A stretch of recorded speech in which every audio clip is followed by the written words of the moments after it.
अब अपने बात करते हैं नेक्स्ट यूनिट। ये 7 यूनिट्स अपने लास्ट क्लास में पढ़ चुके थे। आज अपने नेक्स्ट यूनिट बात कर रहे हैं मोलैरिटी। तो मोलैरिटी में देखो क्या होता है। इस बार अपने क्या करेंगे, 1 लीटर सॉल्यूशन लेंगे और 1 लीटर सॉल्यूशन में बात करेंगे सॉल्यूट के नंबर ऑफ मोल क्या है। ठीक है, दैट मींस अपने मोलैरिटी को इस प्रकार डिफाइन कर सकते हैं, मोलैरिटी। ठीक है, कैसे, number of moles of solute dissolving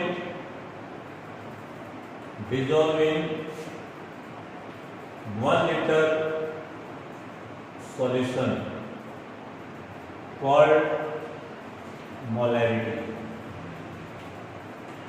अच्छा, किससे डिनोट करते हैं, denoted by capital M,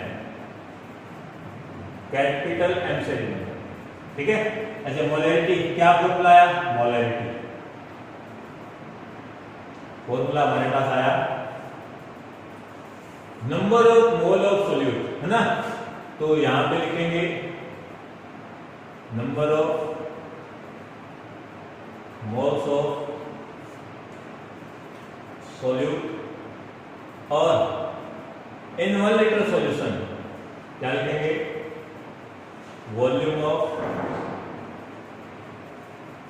solution, इसमें लीटर। या फिर आप यूं भी लिख सकते हो molarity number of moles of solute. अच्छा, नंबर ऑफ मोल्स को किससे लिखते हैं अपने, स्मॉल m से, और सॉल्यूट के हैं इसलिए लिखेंगे DNB। Volume of solution, solution के लिए ये 3 टर्म्स मैं आपको पहले बता चुका हूं। जब भी सॉल्यूट आएगा इसको मैं लिखूंगा B से, सॉल्वेंट आएगा इसको मैं लिखूंगा A से, और सॉल्यूशन आएगा तो इसको मैं लिखूंगा AB से, है ना। तो वॉल्यूम ऑफ सॉल्यूशन, सॉल्यूशन मतलब AB और इसका सॉल्यूशन वॉल्यूम मतलब BAB, है ना, किसमें, लीटर में। अच्छा, आप ये भी जानते हो कि जो मोल होते हैं ना, मोल को काउंट करने का मैंने आपको एक सिस्टम बता रखा है कि मोल्स को आप कैसे काउंट कर सकते हो। मोल कैसे, एक तो मैंने आपको बता रखा है कि यदि मोल को काउंट करने के आपको 3 टाइप्स बता रखे हैं। एक का मास अपॉन मोलर मास करके काउंट कर सकते हो, mass upon molar mass.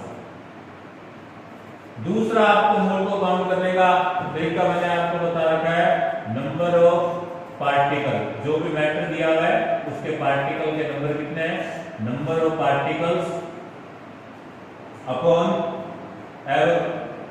Avogadro number, Avogadro number. और थर्ड मैंने आपको बता रखा है कि जिस गैसियस सिस्टम के लिए उसका वॉल्यूम कितना है, कि लीटर, और यदि वो रियल गैस है तो आपको 22.4 लीटर करना है, और आइडियल गैस है तो आपको 22.7 लीटर करना है ना। तो ये आपको ध्यान में रखना, 3 तरीके से मोल को काउंट करने के लिए। इसको हमने शॉर्ट में ऐसा भी लिखा था, N = होता है मास मतलब W, मोलर मास को कैपिटल M से लिखते हैं, और नंबर ऑफ पार्टिकल N0 और एवोगाड्रो नंबर Na, और ये वॉल्यूम लीटर में अपॉन 22.4। ध्यान रखें कब 4 आता है कब 7 आता है, इस चीज को आप ध्यान में रखेंगे। ठीक है ना, आइडियल और नॉन आइडियल के बेसिस से। ठीक है, ये मोल को काउंट करने का एक तरीका मैंने आपको बता रखा था। और यदि ये फॉर्मूला आपने यहाँ यूज करें ना, तो ये देखो मोलैरिटी का एक फॉर्मूला हो गया। मोल किसके मोल है, सॉल्यूट के। तो मैं इसको ऐसे लिख सकता हूँ WB अपॉन MB, है ना, इस MB की जगह WB अपॉन MB, और ये BAB तो दिया हुआ है तो ये हो गया BAB, और किसमें है, ठीक है। तो आप चाहो तो फॉर्मूला ये भी लिख सकते हो, क्लियर है। अब बात रही क्वेश्चन की, तो क्वेश्चन में देखो कैसे, क्वेश्चन कैसे है, ध्यान से सुनो।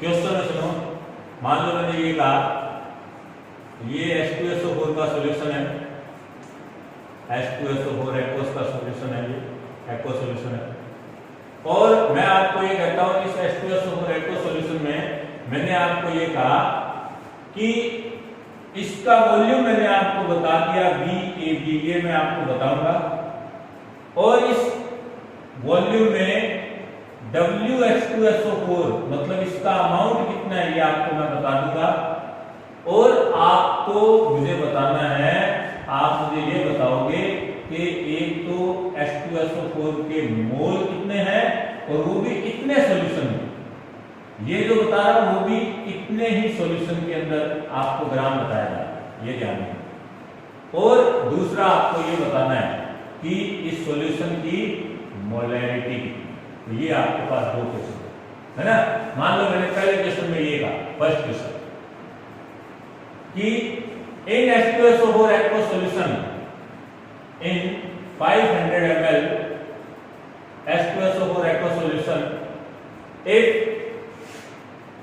49 gram H2SO4 is present, then calculate number of moles of H2SO4 and molarity of this solution.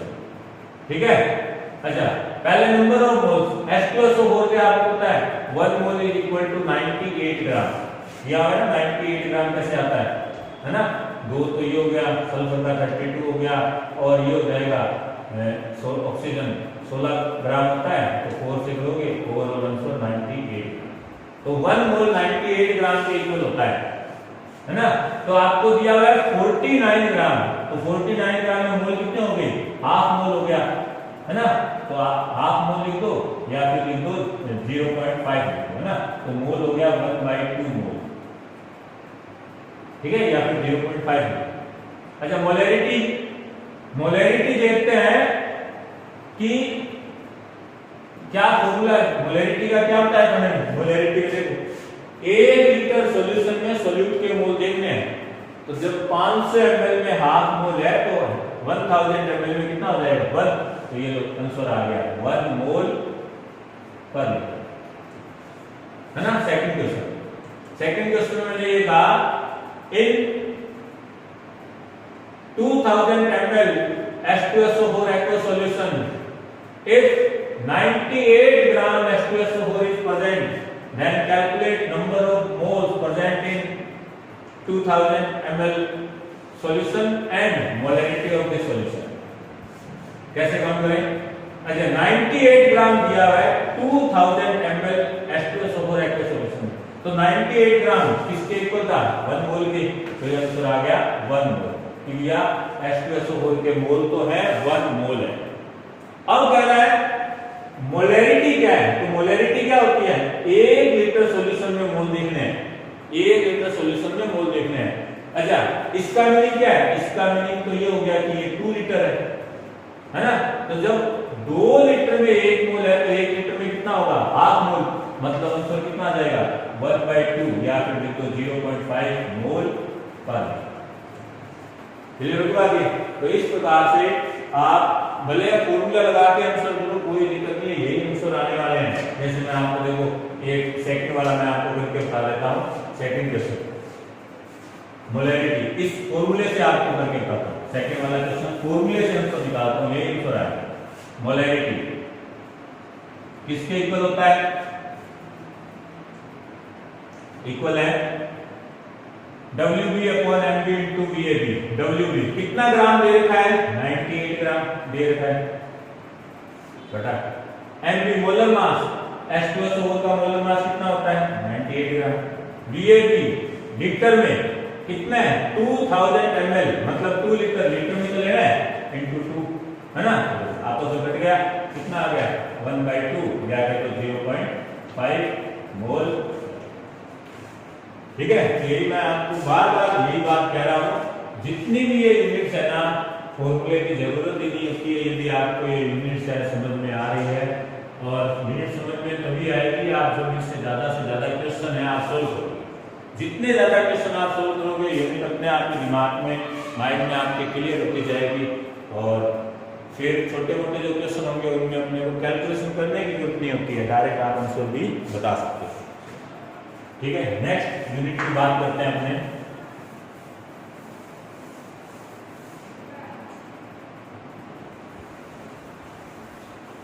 Next unit की बात करते हैं। ये मैंने सोल्यूट वाली टर्म्स मिटा दी थी, चलो मैं एक बार वापस लिख देता हूँ सोल्यूट की टर्म्स। वेट परसेंट में तो था सोल्यूट के ग्राम कितने हैं, वॉल्यूम बाय वॉल्यूम में सोल्यूट के एमएल कितने हैं, वेट बाय वॉल्यूम में 100 ml सॉल्यूशन में इसके ग्राम कितने हैं, वॉल्यूम बाय वेट में इसका एमएल कितना है, पीपीएम में इसके पार्ट कितने हैं, पीपीबी में सॉल्यूट के पार्ट कितने हैं, स्ट्रेंथ में सॉल्यूट के 1 लीटर में ग्राम कितने हैं, मोलैरिटी में 1 लीटर सॉल्यूशन में इसके मोल कितने हैं, सॉल्यूट के मोल। अब बात करते हैं मोलैरिटी। तो देखो मोलैरिटी फर्स्ट यूनिट ऐसी आ रही है जहां पे ध्यान रखो मैं क्या वर्ड यूज कर रहा हूं, इन 1 kg सोलवेंट। अभी तक देखो ऊपर चल रहा था सॉल्यूशन, ये फर्स्ट यूनिट ऐसी आ रही है जहां 1 kg सोलवेंट में सोल्यूट को देखा जाता है। तो क्या देखते हैं, सोल्यूट के मोल देखे जाते हैं। ठीक है, क्या डिफाइन कैसे करेंगे, अपने इसको डिफाइन करेंगे इस प्रकार से कि मोलैरिटी होती क्या है। तो सुनो, मोलैरिटी ऐसे डिफाइन कर सकते हैं, molarity number of moles of solute dissolved in 1 kg solvent called molality।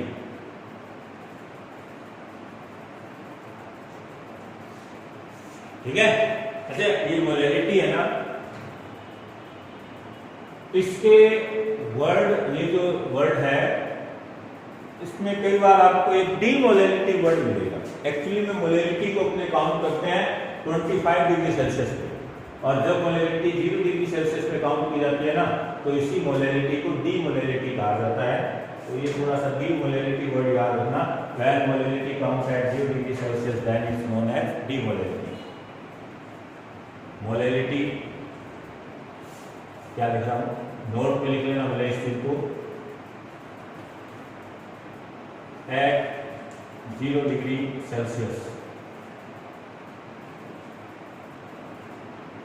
Molarity known as डीमोलैरिटी।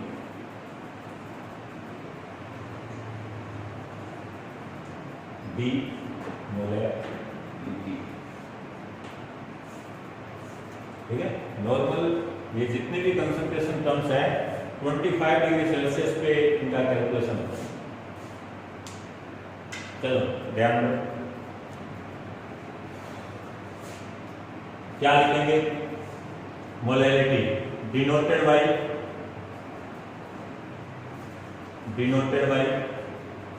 Small है, ये तो था कैपिटल है और ये है स्मॉल है। क्या लिखेंगे, स्मॉल है। Number of mole of solute, number of moles of solute upon weight of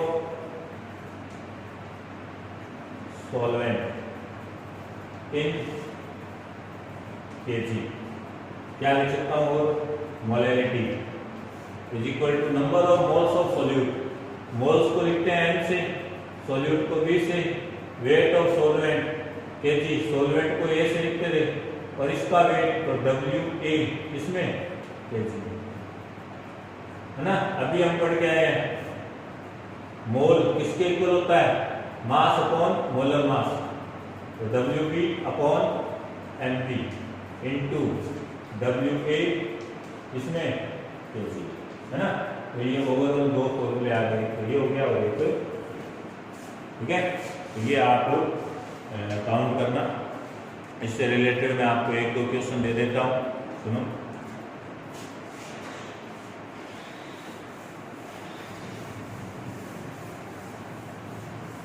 question से पहले आप एक चीज का थोड़ा विशेष ध्यान रखो, वॉच कर लेना विषय को।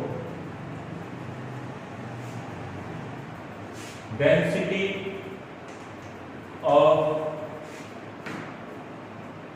प्योर वाटर ये होता है 1 ग्राम पर ml। मतलब मैं ये कहूँ यदि प्योर वाटर 2 ml है तो उसका मास कितना होगा, 2 ग्राम, 3 ml 3 ग्राम, 500 ml 500 ग्राम, है ना। तो ये आपको ध्यान में रखना।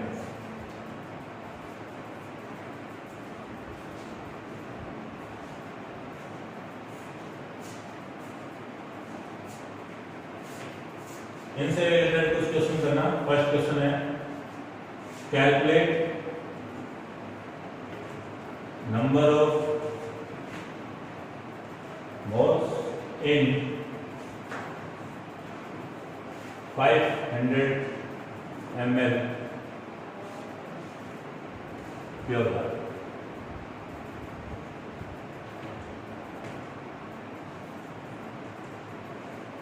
सेकंड क्वेश्चन है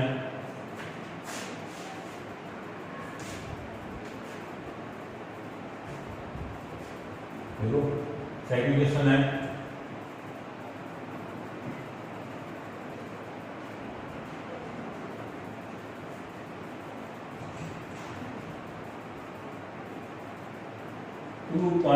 .068 ग्राम पर ml, ग्राम पर ml density of H2SO4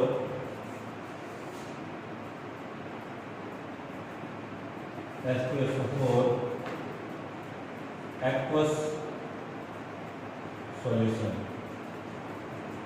and its weight by weight percent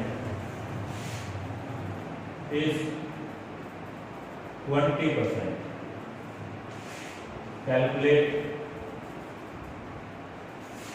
Calculate molarity and molarity of solution। आपको दो टर्म्स दे रखी है, डेंसिटी और सेकेंड है वेट बाई वेट। काउंट करना है आपको मोलैरिटी और मोलैरिटी, ठीक है। नेक्स्ट अपने बात करते हैं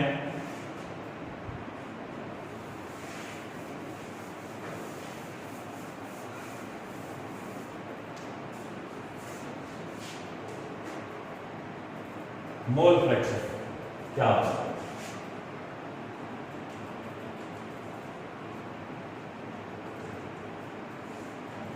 देखो, मोल फ्रैक्शन क्या होता है, किसी भी कंपोनेंट का जो मोल फ्रैक्शन होता है ना, इसको अपने x से डिनोट करते हैं। क्या कहूंगा, mole fraction of a component is denoted by, या क्या तो represented by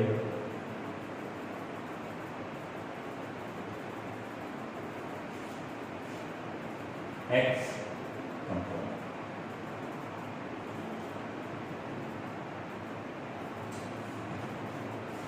कैसे बना सकते हैं, समझो क्या होता है मोल फ्रैक्शन। मान लो, अज्यूम करो ये एक सॉल्यूशन है, ठीक है,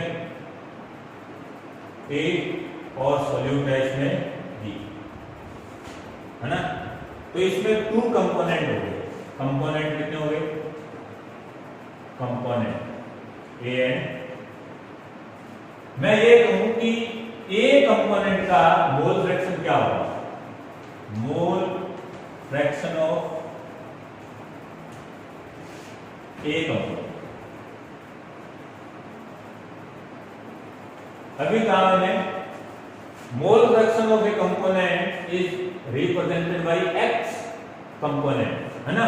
तो ये देखो एक्स, कौन सा कंपोनेंट ए, एक्स ए क्या होता है, ये होता है सॉल्यूशन में उस कंपोनेंट का मोल क्या है। अच्छा, एक्स ए कंपोनेंट के मोल क्या होंगे, एन ए, और सॉल्यूशन में जितने भी कंपोनेंट है ना उन सभी कंपोनेंट्स का सम, मतलब 2 कंपोनेंट है तो 2 कंपोनेंट का sum N A plus N B, इसी को बोलते हैं अपने mole fraction. That means mole fraction क्या होता है, mole fraction of a component is the ratio of mole of this component and total sum of moles of all components. Clear है। तो ये आप इसमें जैसे बी कंपोनेंट में लिखना चाहो तो एक्स बी, तो क्या था mole fraction, mole fraction of a component is the ratio mole of this component.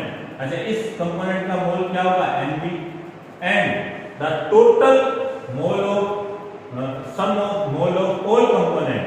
तो ऑल 2 कंपोनेंट है और इनका सम करें N A plus N B. Clear है।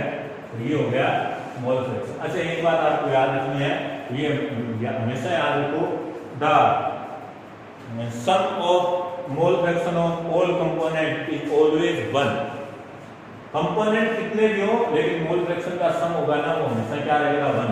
दैट मींस ये हुआ x A plus X B होता है ना, ये क्या रहेगा, 1 रहेगा, और ये ऑलवेज ऐसा ही रहेगा। जैसे मैंने कहा कि किसी सॉल्यूशन में कंपोनेंट है वो 3 है, ए बी सी, तो उन तीनों का सम भी क्या रहेगा, X A plus X B plus X C, तो इनका भी सम क्या रहेगा, 1 रहेगा। 4 है तो भी 1 रहेगा, n है तो सबका क्या रहेगा, 1 ही रहेगा। तो ये चीज आपको ध्यान में रखनी है। क्लियर है। इसको अपने क्वेश्चन के द्वारा प्रूव भी कर सकते हैं, 11th में किया है ये चीज। ठीक है, ओवरऑल लगभग सारा हमने 11th में ये पहले ही पढ़ लिया है। ठीक है, तो ये आपको मोल फ्रैक्शन हो गया। अब अपने पास में यूनिट बची है, एक तो फॉर्मेलिटी बची है और एक नॉर्मेलिटी बची है। नेक्स्ट क्लास में अपने इन दोनों यूनिट्स की बात करेंगे, जिसमें नॉर्मेलिटी वाली यूनिट बहुत ही इंपॉर्टेंट है, क्योंकि अपने ये 3rd चैप्टर इलेक्ट्रोकेमिस्ट्री में भी काम आएगी। ठीक है, इसलिए मैं आपको 11th में आपको कह रहा था जितना पार्ट इंपॉर्टेंट बता रहा हूँ उनको आप अच्छी तरीके से याद करो, वही काम आने वाला है। ठीक है, तो यहाँ पे नॉर्मेलिटी टर्म्स होगी अपने पास 3rd चैप्टर में, again use. Okay, good bye.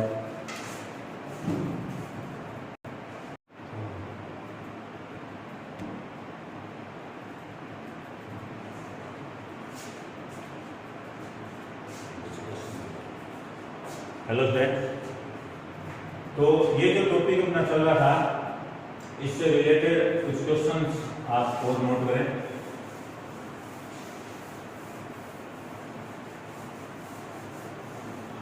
Book में कुछ क्वेश्चंस दिए हुए हैं उनको भी सॉल्व कर लेना। हालांकि नॉर्मेलिटी फॉर्मेलिटी से रिलेटेड क्वेश्चन बुक में नहीं है, लेकिन जो भी क्वेश्चन दिए हुए हैं वो आप सॉल्व करें। इसके अलावा कुछ क्वेश्चंस मैं और दे रहा हूं, उनको सॉल्व करें।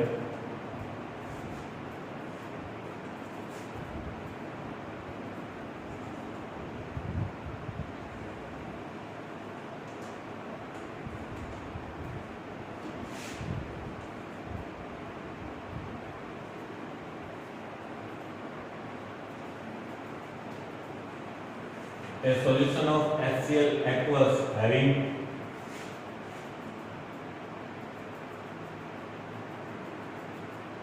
50%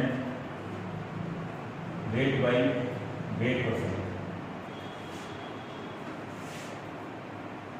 50% weight by weight percent, and its density is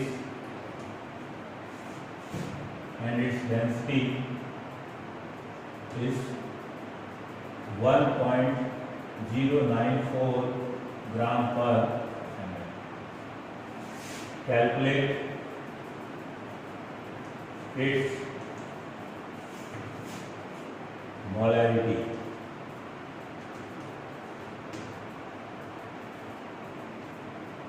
second question है, एक क्वेश्चन मैं आपको दे रहा हूं, आपके लिए आपको उसके लिए रिस्पॉन्सिबल फैक्टर आपको बताना है आयन, ठीक है ना। रिस्पॉन्सिबल आयन आपको बताने हैं और एक साइड में मैं आपको डिजीज दे रहा हूं। एक तो है फ्लोरोसिस, एक है ब्लू बेबी सिंड्रोम,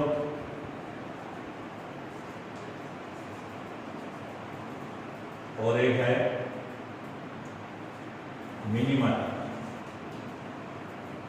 मिनीमाटा डिजीज, ठीक है।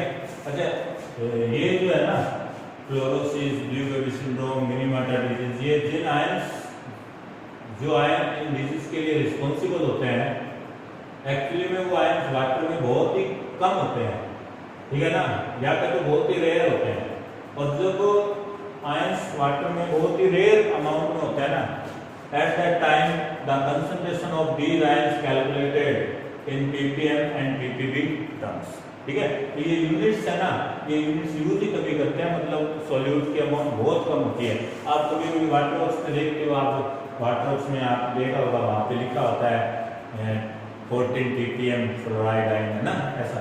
तो ये क्या, फ्लोराइड आयन बहुत कम होने के कारण से इनको ppm यूनिट्स में काउंट किया जाता है, ठीक है। तो ये आप ध्यान रखें। अच्छा, तो इनके लिए आप रिस्पॉन्सिबल आयन है वो आप फाइंड आउट करोगे। एक क्वेश्चन और लिख लो,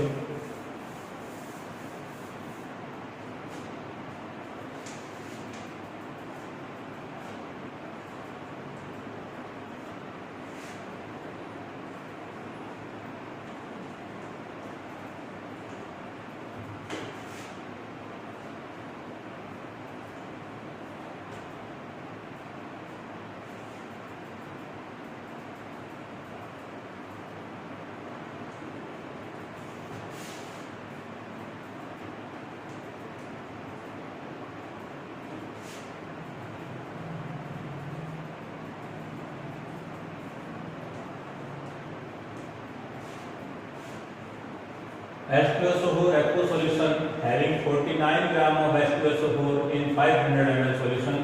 Calculate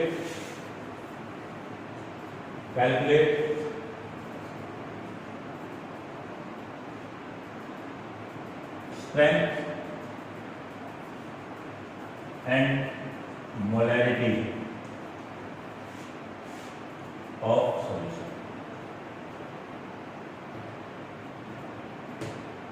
ये तीनों क्वेश्चन आप करना और आंसर है आप व्हाट्सएप सेंड करना इसको। नेक्स्ट क्लास में इसका आंसर भी आपको बता दिए जाएंगे। Okay, good bye.